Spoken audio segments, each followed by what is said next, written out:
Atin tong si Visa virus, banatan natin, ha? Upakan natin tong virus nito. Oh.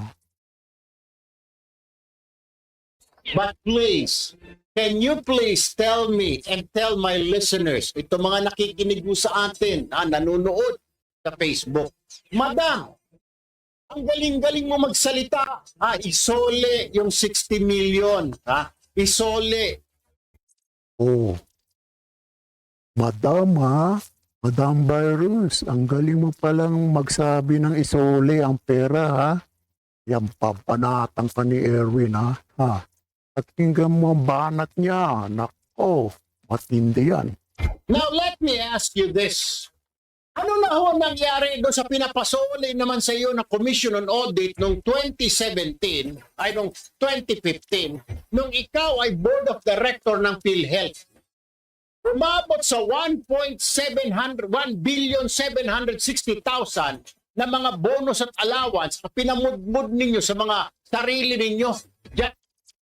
Ang tanong naman ni Erwin, nasaan na yung 1,700,000,000? Nasaan na pinapasoli sa'yo ng COA?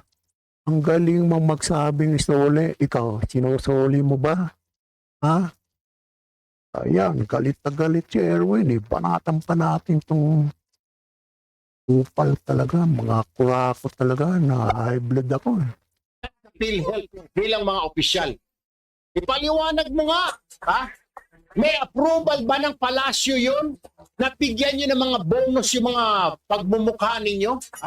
1,760,000 noong 2015, noong ikaw ay Board of Director yan, inaprubahan mo, isa ka sa mga nag-aproba. Pinapasoli na sa inyo ng COA. Hindi ninyo sinusoli.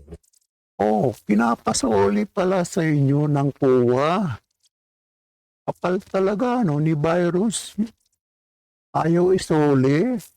Ay, naku, kapal talaga ng mga hinayupak talaga. Nakaka-high blood talaga. Ang kapal ng mga mukha.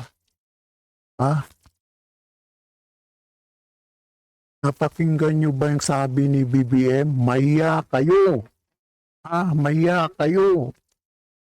Kasi puro kayo purakot. Mahiya kayo naman. Tapos ang lakas-lakas ng loob mo sabihin, isole nyo yung 60 million. Oh my goodness, can you please return the 60 million? Secretary, Ben, Tulfo, can you... Ikaw tanungin ko, nasaan na yung 1.7 billion? At least naman siguro kung titignan natin, kung sino ang mas masama, yung 60 million na yan, pondo ng gobyerno yan, sabihin na natin, galing sa mga buwis yan, sa mga excise tax, sa mga kung saan-saan tax. Yung sa'yo na 1.76 billion, kontribusyon nyo ng mga miyembro ng PhilHealth, ugok. Ugok pala. Ugok na pugok. Ugok pala. Pandagdag yung panggamot yun. Kaya pala pag yung buntis magpa-check up, hindi tinatanggap ng ospital. Kasi wala sa PhilHealth noon. Bago lang yan eh. Nung maupo na si Duterte, pwede na yung buntis gamitin yung kanyang PhilHealth para makapagpa-check up. Nung panahon ni Pinoy, bawal. Paano bawal? Paano? Kagaya niya kontribusyon. Ginamit niyo. Paano bawal? Siyempre, inurako yung contribute. Virus. Grabe ka, ang kapal mo talaga. Ang bonus sa mga sarili niyo, mga hinayupak kayo. Hinayupak kayo. Upal talaga. Hinayupak daw kayo, sabi ni Erwin, Ang lalaki na ng sweldo nyo, bibigyan nyo sarili nyo ng mga bonus allowance. Sige, 1 milyon yung mga gago. Mga board members. Samantalang mga nagkakandakuba ng mga Miko, mga Maiko, mga Tomas, mga anak nila. Pagpa-check up, Diyos ko po, hindi mapa-check up dahil, walang benepisyong mahita sa PhilHealth. Sige nga, Senador Ron Tevero, sagutin mo nga, ma'am.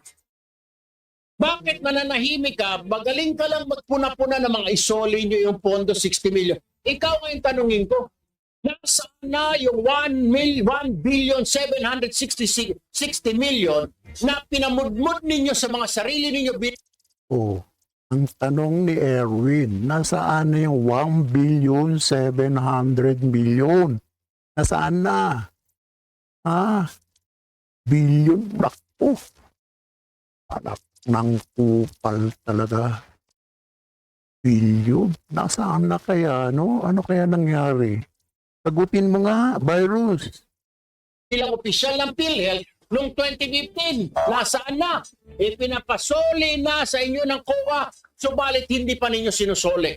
Bakit ma'am? Quits na lang ba? Dahil senador ka na. Ay, hindi. Kaya pala ayos uli. Senador na pala tong virus nitong kupal. Kapal talaga, no? Kaya pala ayos uli. Naman po pwede. Kasama rin ho ako nag-contribute. Miyembro po ako ng PhilHealth. Nagbigay din ho ako doon. Itong katabi ko si... Oh, pati ako nag-contribute din dyan, ha? Virus, pati ako. Pinakalta sa sahod ko yan, ha? Mahiya ka naman. Engineer Mariscotes, yung sa harapan ko si Engineer Tom Anacta, nag-contribute din dyan. Correct ka dyan. Pinamudmud ninyo sa mga sarili ninyo yung mga kinontribute namin. Ngayon, hinihingi namin, ibalik nyo. Ibalik nyo. May kontribusyon namin yung pera namin yun, madam. Oh, Naku, hindi ibabalik yan. Yang kapal ng mukha, ibabalik ba yan? Wala na. Boost na. Nasunog na yung billion. Mga kupal talaga. Wala na yan. Hindi na susuli yan. Kasi senador na nga siya. Isusuli pa ba? Oh, diba? Hindi susuli yun. Kapal talaga ng mukha. Susuli ba yan? hindi yun ordinaryong pinagkukuha sa mga excise tax, mga VAT, mga kung ano-ano. Sa kontribusyon ho namin, sa sweldo namin na kinakaltas buwan-buwan ng employer o mga personal contribution namin, pati yung yaya ho namin, ha? Yung katulong sa bahay, nagko-contribute, binabawasan niya yung sweldo niya para makapagbayad lang sa PhilHealth ng 100 pesos a month. Kukunin niyo pa yun? Mahiya sa balat mo. Ang kapal naman ng mukha ninyo. Oo, biro mo, ang kapal na mga mukha nyo. Ang kapal. Sabi ni Erwin, ang kapal na mga mukha nyo. Grabe, ang kapal, no? Hindi na nahiya. O ngayon, sabihin mo sa akin, sino ang dapat mas mauna magsole? Yung 1,760,000,000 o yung 60 million? Yung 60 million talaga namang may papeles, may dokumento. Yung 1 billion, madam, 1.7, may dokumento ba? May papakita nyo ba kung saan pumunta? Magkano ang tinanggap mo? Pwede po ba, Senator Ontiveros, ipakita mo kung magkano kinita mo? Diyos ko po naman, diyan kayo magaling eh. Pumuna kayo ng pumuna, mga demonyo kayo. Pero Naku, mga demonyo. Totoo yan, mga demonyo yan. Biro mo, 1 billion mahigit. Mga demonyo talaga, ang kakapal ng mukha eh. sarili ninyo, hindi ninyo tignan sa salamin. Manalamin muna kayo kung may uling ang mukha nyo. Hindi yung tira kayo ng tira, nagmamagaling kayo, nagmamalinis kayo, akala nyo santo kayo. Mga santong kabayo kayo, mga hinayo pa kayo. Ito naman Trillanes, ha? Tumigil ka na nga para ka mabuti. Oh, si Trililing ha. Ay, wala yan. Besayad ang ulo yan, Trililing yan. Tahol ng tahol yan. Kaya hindi manalo-nalo yung hinayupak na yan eh. Bida-bida. Ngayon, panay press kung na lang ang ginagawa, panay interview. Biro mo, talo sa Senado, talo sa mayor, tumakbo ang kapal, mananalo daw siya, ang kapal niya, no? Kahit barangay siguro, di mananalo yung Trililing na yan. Upal talaga yung Trililing na yan. Akala mo kung sino. Puro interview na lang eh. Wala na eh. Hindi na siya uubra sa politiko. Politika pala. Hindi na uubra yan. Panay talo na yan. Hinayupak na yan. Kiraulo yan. Buti pa nga yung mga kaibigan ko, mga member ng LGBT community. May mga isang salita, totoo yung sinasabi. Ikaw, hindi ko alam kung anong community ka, miyembro kang hinayupa ka. Hindi ka tanggapin sa LGBT community yung gago na yan. O, gago ka raw. Thrilling, gago ka raw. Sabi ni Erwin, gago. Gago ka. So, sa demonyo community, tatanggapin ka at sinungaling. Di ba, ilang beses sinabi ng Pangulo na sinungaling yung lalaki niya? Sinabi ko raw na nakinabang ako 150,000 a month yan sa DOT. Ulol! O, ulul. Thrilling, ulul ka lang. Ulul, ulul. Sabi ni Erwin, ulul ka. Tinanong mo ako kung magkano ang sinisweldo ko, di sinabi ko 150. Ngayon, sasabihin mo sa interview kanina sa isang istasyon na Dilawan, 150, inamin ni Erwin Tulfo, na 150 ang nakinabang siya monthly. Ulol! O, ulul. Talaga, may sayad yan. Si Thrilling, may sayad.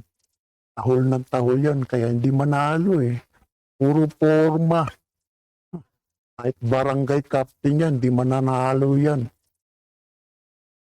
Wala na yan, may sayad niya, puro putak ng putak. Ang ano na lang niya, puro interview. Interview, palpak naman, puro hearsay. Ayop talaga yan. Oh,